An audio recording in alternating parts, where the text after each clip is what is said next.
Hey, what's up mga kasugi? Nabibili ngayon sa Lipa, Batangas na nagtatanim ng mga grafted fruit bearing tree katulad ng rambutan RR, variety RR. Yung tuklapin, yung juicy malalaki. Konti na lang po tatanim.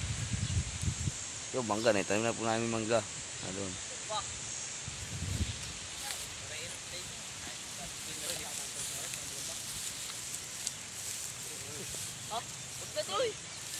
Mga nice po ng fruit bearing tree ngayon ng tag-ulan.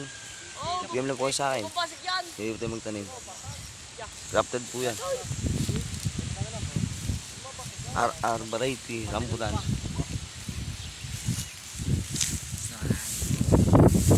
Dito po kami ngayon sa Lipa, nagtatanim.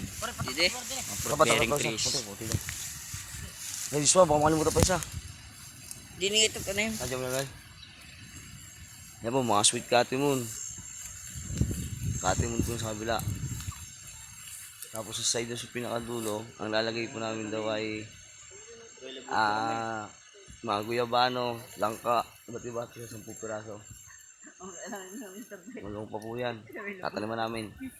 Pero hindi pa po lahat lalagyan. Kasi balak po lalagyan ng resort. Titibay. Bye. Kita lang yan. Ito, may lagay pa po dito sa kabila. Lalagyan po namin. Kulang pa siguro mga 150 pieces pa lalagay din. Kulang pa. Yan ang pa natin mga suki. PM na kayo sa akin.